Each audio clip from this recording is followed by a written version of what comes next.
What's going on YouTube? My name is Sweat. Welcome back to another Apex Legends video. In today's video, we're actually going to be going over some things we are looking forward to seeing in Season 4. Now, I did get most of this information from Kijanna Plays, iLootGames, and That One Mining Guy. So if you're into any Apex leak type of channels, then go check them out. Their links will be in the description. As for my channel, I usually post tip videos, gameplay videos, settings related videos, anything you can really name about Apex Legends, I probably post it, so make sure to hit that subscribe button if you're new. And without further ado, let's get right into the video. I want to start this off with the one that everybody has heard of, and that is the new legend that is supposed to be coming in the beginning of Season 4, that is Revenant. So as of right now, we have no reason not to believe that Revenant is the legend that will be released at the very beginning of Season 4. Like I said, we've gotten countless leaks about this legend that include specific details about his passive ability, tactical ability, and ultimate abilities. So we're almost positive that this is going to be our legend at the start of the new season. Now, Revenant seems like a character that can switch up the meta, especially because of his leaked silence ability, which can cancel all enemy abilities for 10 seconds. That is definitely going to be a game changer. Next up is the other legend that could possibly be released in late Season 4 or possibly even in the beginning of Season 5, and that is Loba or Rosie. Now, currently we only know two of her abilities, but it seems like she revolves around teleportation, and teleportation would really change Apex because 1 second a legend could be right in front of your eyes and the next she could be right behind you, shooting you in the back. Now, I'm not going to talk too long about these two new legends that are coming because I did in my last video. So if you want to go check out the details on them, then just hit the last video. Now, the next thing I want to touch on is actually two weapon leaks that could be coming to Apex in Season 4. And the first one being the Volt SMG, formerly seen in Titanfall 2. Now, this is going to be an energy submachine gun, and if it's anything like it was in Titanfall 2, it will shoot concentrated bolts of high energy. And another thing to note is that this enemy had a silencer in Titanfall 2, which could possibly mean that there's a silencer added to Apex Legends, which would make gunshots difficult to hear and make engagements a little more stealthy at times. This would also fit into Revenant's playstyle in that he is supposed to be very stealthy, and he has an ability actually called Death Stalker, so we are going to have to wait and see what is up with that. Also, if the new Volt is anything like the old SMG, then it will also prioritize accuracy over a high damage distribution per shot. The second weapon leak we have is known as the Sentinel, and it's supposedly a bolt action sniper rifle, much like the Kraber, but for our sake, let's hope the reload time isn't nearly as long.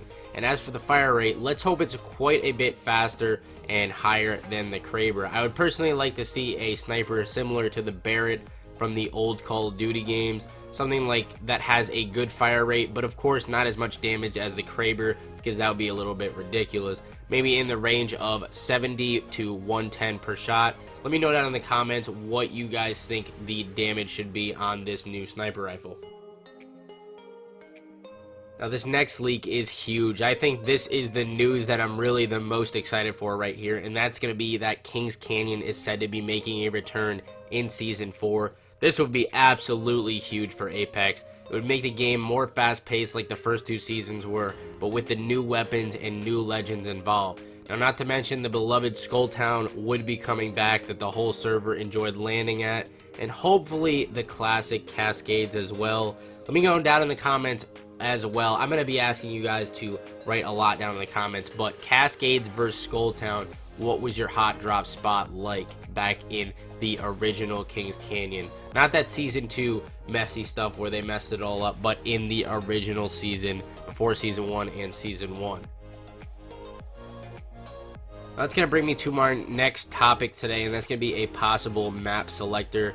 There's been a lot of rumors about a possible map selector between World's Edge and Kings Canyon. In my honest opinion, I think they should just put Kings Canyon back into the game and leave it alone how it is. But I realize some fans are for World's Edge out there. Personally, the size of the map just puts me off a little bit, and the fact that you spend half the game running around not seeing people is a bit of a problem. Now, although I think it's a good idea for the most part, I could also see how this could go very south quickly by putting a map selector in that if you don't get the right map, then people could honestly just leave the game right away. So let's hope that doesn't happen, because then we'd be running around looking for 10 squads the entire match, and that wouldn't really be too enjoyable for the player base. The next thing is 3 new modes that could possibly be introduced to Apex Legends. We have the third-person mode, we have story mode, and we have solos and duos. And that's not really a new game mode, but we all know and love solos and duos, and they've already experimented with this in the LTM modes. But as for the third-person mode, I personally would not be a fan of this. I don't really like the idea that there could be a third-person mode. I really didn't get too much out of the glitch that you could do in the training center with third person, although it was kind of fun to mess around with for about 1 to 2 days. I really wouldn't want to be running around fighting people in third person. They can leave that to Fortnite and all those other weird games, but you guys can have that. We'll have our Apex Legends first person. For the story mode, I think it would be really, really awesome. Now, I know there's going to be a whole story. I don't know what characters you're going to be able to use, or if you're going to have to use different characters in different missions, but I think it would be really sick to have you play as different characters and have like little mini side missions, like let's say grapple course for Pathfinder, or a mission where Watson had to fence off a bunch of different areas and you had to hold some people off. I think that would be a really cool idea if they added it. And as for solos and duos, we all know I love both of those game modes, and a lot of you guys also said that you like solos and duos, so I really hope they bring that back permanently in Season 4. And last but not least, everybody's all-time favorite problem in Apex is the skill-based matchmaking. Are they going to fix it?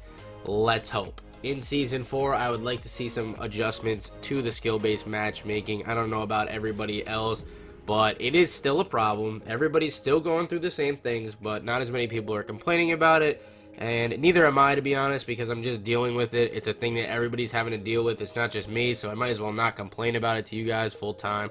But let's just hope they tweak it a little bit, or completely take it out of the game for all I care. Let me know down in the comments what you guys think of Season 4 and what you want to see come with Season 4. I hope you guys have a wonderful rest of your day, and I'll catch you in tomorrow's video. Peace out.